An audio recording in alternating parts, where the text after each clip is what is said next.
हाँ जी दोस्तों, कैसे हैं आप सभी लोग। आज की इस वीडियो में हम लोग बात करेंगे कि रेजर पे के ऊपर आप लोग कंप्लीट अकाउंट कैसे बना सकते हैं प्रोप्राइटर के रूप में या फिर एक रजिस्टर्ड बिजनेस की कैटेगरी के अंदर। हमने ऑलरेडी एक वीडियो बनाई थी जिसमें मैंने आपको बताया था कि इंडिविजुअल कैटेगरी के अंदर आप अपने रेजर पे के अकाउंट को कैसे रजिस्टर करेंगे। लेकिन आज की इस वीडियो में हम लोग बात करेंगे एज ए रजिस्टर्ड बिजनेस आप कैसे अपने रेजर पे अकाउंट को बना सकते हैं। प्रोसीजर दोनों ही अकाउंट के लिए सेम होता है, आइदर वो इंडिविजुअल हो या फिर आपका प्रोप्राइटर या प्राइवेट लिमिटेड कोई भी कंपनी का रजिस्टर्ड हो। लेकिन थोड़े बहुत चेंजेस होते हैं जो कि आपको वीडियो में ध्यान से देखना चाहिए। इस वीडियो में कंप्लीट केवाईसी तक के प्रोसेस को हमने कवर किया है, यानी कि जो भी 3 से 4 दिन का कंप्लीट केवाईसी प्रोसेस है उन तक को कवर किया गया है और डिटेल में समझाने की कोशिश की गई है कि कैसे आप अपना अकाउंट बना सकते हैं। तो वीडियो को पूरा देखिएगा, स्किप मत कीजिएगा। साथ में चैनल पर नए हैं तो चैनल को सब्सक्राइब करना मत भूलिएगा, जिससे जब भी मैं कोई वीडियोस बनाऊंगा तो उसकी नोटिफिकेशंस आपको मिलती रहेगी। साथ में अगर आप इंस्टाग्राम और फेसबुक के ऊपर है तो जाकर मुझे फॉलो कर सकते हैं, लिंक जो है वो डिस्क्रिप्शन के अंदर आपको मिल जाएगा। चलिए शुरू करते हैं और देखते हैं 2024 के अंदर कैसे आप अपने अकाउंट को क्रिएट करेंगे रेजर पे के ऊपर और पेमेंट्स को ले सकेंगे। Let's start the video.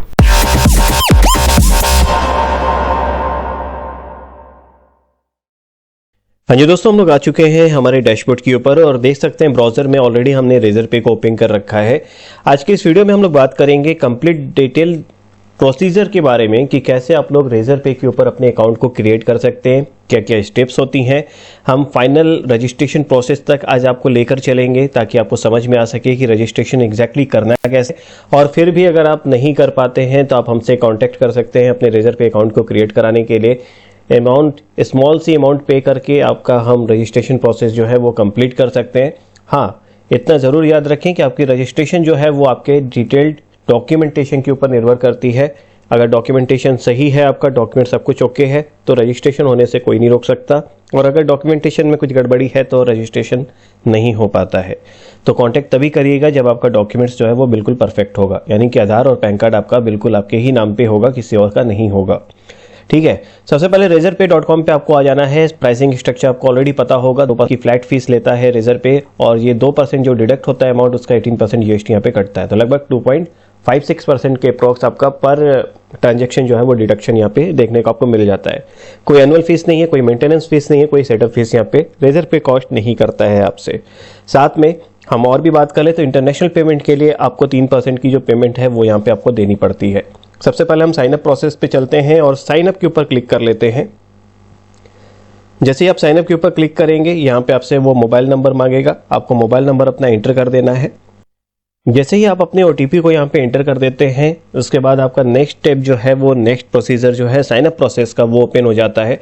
अब यहाँ पर आपसे आपका गुड नेम पूछेगा तो आपको अपना गुड नेम डाल देना है, जो कि आपके आधार कार्ड, पैन कार्ड, बाकी सारे डॉक्यूमेंट्स के ऊपर आपने ऑलरेडी रजिस्टर करा रखा है।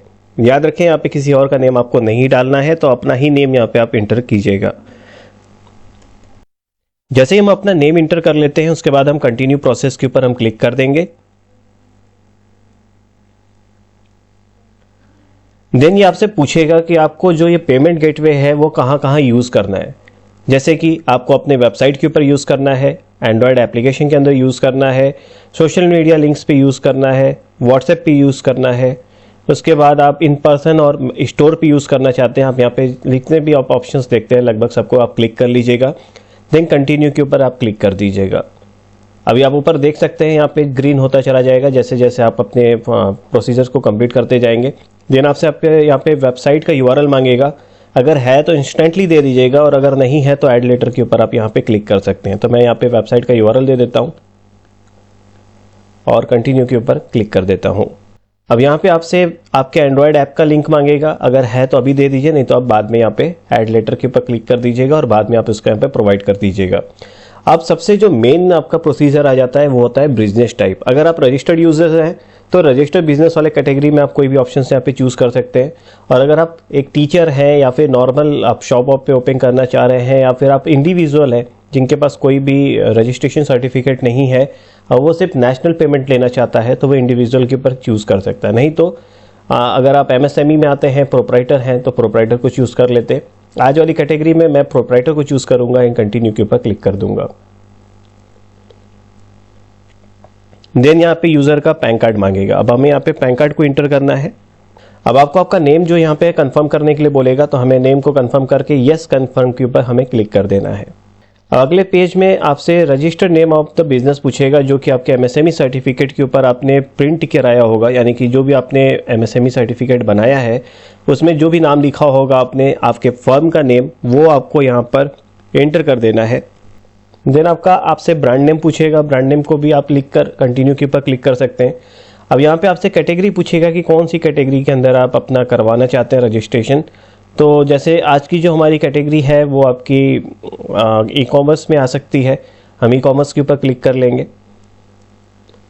देन यहाँ पे पूछेगा ई कॉमर्स के अंदर आप क्या चीज़ डील करते हैं, तो अब आपको यहाँ पर आपकी जो भी ई कॉमर्स के अंदर आप डील करते होंगे उसके ऊपर आपको यहाँ पे क्लिक कर लेना है। जैसे कि आर्ट्स क्राफ्ट्स और अदर्स चीज़ है, बेबी केयर्स है, कंप्यूटर इक्विपमेंट्स है, इलेक्ट्रॉनिक स्टोर है, फार्म इक्विपमेंट्स है, तो जो भी आपका होगा वो आपको यहाँ पे चूज़ कर लेना है। देन आपको चिक करके नेक्स्ट पे क्लिक कर देना है।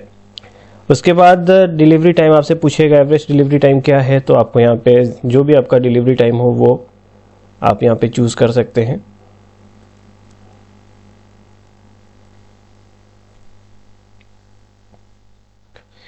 ईमेल एड्रेस आपसे पूछेगा अपडेट्स के लिए, तो आपको यहाँ पर अपना ईमेल एड्रेस जो भी होगा वो इंटर कर देना है। जैसे ही आप इसे कर लेते हैं, आप कंप्लीट केवाईसी का एक ऑप्शन आ जाता है जहाँ पर आपकी डिजिट वाले पे लेकर चला जाएगा। यहाँ पे सबसे पहले आपको address, bank detail, GST detail अगर आपके पास है तो, और अगर नहीं है तो आइडेंटिटी प्रूफ और बिजनेस डॉक्यूमेंट्स आपको डालना होता है। आई डोंट हैव जीएसटी पर क्लिक कर दीजिए, डन कर दीजिए, क्योंकि जीएसटी तब तक ज़रूरत नहीं होती है प्रोप्राइटर में जब तक आपका 20 लाख तक का टर्नओवर नहीं होता है। बिजनेस एड्रेस के ऊपर अब हम क्लिक करेंगे और यहाँ पर आपका जो भी बिजनेस एड्रेस होगा, यानी कि जो भी आपने बिजनेस एड्रेस बनाया होगा एमएसएमई के साथ, वो आप यहाँ पर एंटर कर सकते हैं बिना किसी इश्यूज़ के, और वो एक्सेप्ट भी आपका यहाँ पर हो जाता है। तो अब हम यहाँ पर वो जो एड्रेस है हमारा एंटर करते हैं, देन आपको आगे का प्रोसेस दिखाते हैं। जैसे ही आप अपना बिजनेस डिटेल जो होता है, बिजनेस एड्रेस आप इंटर कर लेते हैं, देन आपसे यहाँ पे बैंक की डिटेल पूछेगी, आपको बैंक का डिटेल डाल देना है। बैंक के डिटेल में आपसे सिर्फ अकाउंट नंबर और एफएससी कोड पूछेगा, तो वो इंटर करके मैं आगे का प्रोसेस आपको दिखाता हूँ। बैंक डिटेल एंटर करने के बाद आपसे आइडेंटिटी प्रूफ मांगेगा। आइडेंटिटी प्रूफ में आप अपना या तो आईडी यहाँ पे एंटर कर सकते हैं, या तो फिर आप डिजी लॉकर के थ्रू आप अपना यूज़ कर सकते हैं। आपकी जो भी आपका कहते हैं आधार जो है ऑथेंटिकेट होता है, तो मैं डिजी लॉकर के थ्रू ऑथेंटिकेशन को मैं प्रोसीड करूँगा और कंटिन्यू करूँगा आगे के लिए। अब मुझे यहाँ पे आपका आधार नंबर डालना है, तो मैं आगे की प्रोसेस मैं करके आपको आगे का जो भी डिटेल है वो दिखाता हूँ। जैसे आप अपनी डिटेल्स को यहाँ पे एंटर कर देते हैं, यहाँ पे ऑथेंटिकेशन अलाउ करने के लिए कहता है, अब हमें इसे अलाउ कर लेना है। और एक बहुत ही बेस्ट ऑप्शन ये होता है कि जब आप डिजी लॉकर के थ्रू अपनी डॉक्यूमेंटेशन को ऑथेंटिकेट करते हैं तो इंस्टेंटली केवाईसी जो है वो आपकी कंप्लीट हो जाती है। लेकिन सेम टाइम पे अगर आप अपलोडिंग वाला प्रोसेस को चूज़ करते हैं जिसमें आपको मैनुअली अपलोड करना होता है, तो वो थोड़ा सा डिले करने वाली प्रोसेस हो जाती है और उसमें दिक्कत आपको बाद में देखने को दोस्तों मिलती है। अब हम बिजनेस डॉक्यूमेंट जो मांग रहा है उसे यहाँ पे अपलोड करेंगे। जैसे कि बिजनेस रजिस्ट्रेशन सर्टिफिकेट मांग रहा है, वो हम उद्यम सर्टिफिकेट यहाँ पे डालेंगे और उसकी जो भी पीडीएफ है हम अपने यहाँ पे अपलोड कर देंगे।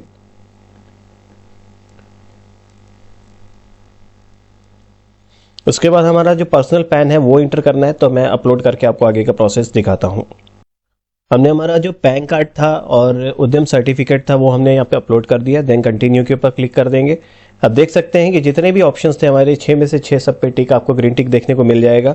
अब हम सबमिट केवाईसी के ऊपर हम क्लिक कर देंगे। ये बिल्कुल परफेक्ट तरीका होता है किसी भी पेमेंट गेटवेज के ऊपर रजिस्ट्रेशन करने का। मैनुअली वाले में डिले भी होता है और मोस्ट ऑफ द टाइम आपका रिजेक्शन के जो चांसेस होते हैं वो इंक्रीज हो जाते हैं। अब देखिए, your KYC details are under review and this usually takes 3 to 4 working days, यानी कि working days Saturday Sunday count नहीं होता है इसमें। अब आपको इनके तरफ से कॉल और मेल्स आ जाते हैं अगर आपका डॉक्यूमेंटेशन में कोई भी कमी होती है तो। अब आप गॉट इट पे क्लिक करके डैशबोर्ड की तरफ जा सकते हैं, जो भी आपका डैशबोर्ड होगा उस पर लेके चला जाएगा। अभी आप टेस्टिंग मोड में इसको देख सकते हैं। आपकी जो केवाईसी है वो अंडर रिव्यू है, 3 से 4 दिन तक लगेगा उसमें। और कैप्चर सेटिंग जो है वो भी आपका एनेबल्ड है, लेकिन अभी आप पेमेंट ले नहीं पाएंगे क्योंकि यहाँ पे टेस्ट मोड में ऑन है। लाइव मोड अभी आपका ऑन नहीं हुआ है क्योंकि ये रिव्यू के अंदर जा चुका है। तो आपको 3 से 4 दिन रिव्यू के लिए वेट करना है। सो फाइनली दोस्तों हमारा रेजर पे का जो अकाउंट हमने क्रिएट किया था वो अब एक्टिवेट हो चुका है, यानी कि केवाईसी जो थी वो सक्सेसफुली हमारी जो है वो वेरीफाइड हो चुकी है। आप देख सकते हैं यहाँ पे मैसेज भी आ गया है। 3 से 4 दिन का प्रोसेस लगा है, यूजर्स को इनके तरफ से कॉल आया है, यानी रेजर पे की तरफ से बिजनेस के डिटेल्स लिए हैं एंड देन आफ्टर दैट इन्होंने केवाईसी को वेरीफाइड कर दिया है, यानी कि अब आप पेमेंट लेने के लिए आपके अकाउंट जो है वो 100% सुइटेबल है, आप यूज कर सकते हैं। कैप्चर सेटिंग अगर आप चाहें तो यहाँ पे क्लिक करके अपनी कैप्चर सेटिंग कर सकते हो। कैप्चर सेटिंग्स में लाइक ऑटोमेटिकली कैप्चर्स करना चाहते हो या फिर आप मैनुअली कैप्चर करना चाहते हो वो चूज कर सकते हो। पीओएस अगर यूज करना चाहते हैं आप एलिवेंट इन स्टोर पेमेंट्स, तो आप यहाँ से डेमो जो है वो शेड्यूल करा सकते हैं। पेमेंट इंटरनेशनल लेना हो, चूंकि आपको याद होगा ये जो रजिस्ट्रेशन हमने किया था वो प्रोप्राइटरशिप की कैटेगरी में किया था, यानी कि रजिस्टर्ड बिजनेस की कैटेगरी में किया था, तो हमें एक ऑप्शन मिलता है इंटरनेशनल पेमेंट को एक्सेप्ट करने का। तो इंटरनेशनल पेमेंट यहाँ पर एक्सेप्ट करने के लिए आप इंटरनेशनल को एक्टिवेट करके डिटेल्स को जो भी मांगता है वो फिलअप कर सकते हैं। जैसे कि आप इंटरनेशनल पे आते हैं तो 2 ऑप्शंस आपको मिल जाते हैं। पहला तो है पेपाल का, पेपाल के थ्रू आप डायरेक्ट पेमेंट ले सकते हो, कोई आपको एक्स्ट्रा चार्जेस नहीं देने हैं। हाँ, ये याद रखना है कि पेपाल का जो फीस है वो बहुत ही ज्यादा है, तो इसको अवॉइड कीजिएगा। और रिक्वेस्ट फॉर इंटरनेशनल कार्ड्स के ऊपर क्लिक करके जो भी डिटेल्स आपसे यहाँ पे मांगेगा वो आपको भर देना है। यहाँ पे लाइक हम payment gateways links and invoice use करना चाहते हैं। उसके बाद हमारे पास सबमिट एंड वेरीफाई के ऊपर आपको क्लिक कर देना है। आईसी कोड मांगता है, IC code import export code होता है जो कि ऑप्शनल होता है, तो अवॉइड करिए अगर नहीं है, और अगर है तो आप इसे यहाँ पे इंटर कर दीजिए। कार्ड्स का ऑप्शन है, आप यहाँ से कार्ड एक्टिवेट कर सकते हैं जो चाहें। और जैसे डिनर कार्ड को एक्सेप्ट करना है तो आपको यहाँ से रिक्वेस्ट भेजनी पड़ती है, लिखना पड़ता है। इसके अलावा यूपीआई का बाय डिफॉल्ट आपको सारा ओके मिल जाता है, तो एक्टिवेटेड रहता है। नेट बैंकिंग बाय डिफॉल्ट आपको एक्टिवेटेड मिल जाती है। इसके बाद ईएमआई का ऑप्शन है, वो भी आप यहाँ पे रिक्वेस्ट कर सकते हैं, जैसे एचडीएफसी का बाय डिफॉल्ट मिल रहा है, और भी बैंक से आते रहते हैं। वॉलेट आप चाहें तो एक्टिवेट कर सकते हैं, लाइक आपका पेटीएम हो गया, फोन पे हो गया, आप जो चाहे वो एक्टिवेट कर सकते हैं। और कुछ बाय डिफॉल्ट आपको एक्टिवेटेड यहाँ पे देखने को मिल जाते हैं। पे लेटर का भी ऑप्शन है, और इंटरनेशनल पेमेंट तो मैंने आपको दिखा ही दिया है। इसके अलावा पेमेंट लिंक्स क्रिएट करने के भी कई सारे ऑप्शन है, जैसे यहाँ से आप पेमेंट लिंक्स क्रिएट कर सकते हो। तो ये था ऑल अबाउट योर रेजर पे अकाउंट क्रिएशन 2024 में कैसे रजिस्ट्रेशन करेंगे। साथ में अगर आपका रजिस्ट्रेशन ना हो पा रहा हो, कोई दिक्कत आ रही हो, समझ में नहीं आ रहा हो कि इंटरनेशनल पेमेंट्स हम लें कैसे, तो आप हमसे कांटेक्ट कर सकते हैं। कुछ स्मॉल फीस आप हमें पे कर सकते हो, जो कि हम हार्डवर्क करते हैं आपके लिए उसके बिहाफ पर, और आपका हम रजिस्ट्रेशन ऐसे ही करा कर दे देते हैं जैसे कि इन यूजर्स का हमने करा कर आपको दिया है। तो फाइनली वीडियो को देखने के लिए धन्यवाद। फिर मिलेंगे अगले वीडियोज में कुछ नए टेक न्यूज के साथ। वीडियो को देखने के लिए धन्यवाद। बाय बाय, जय हिंद दोस्तों।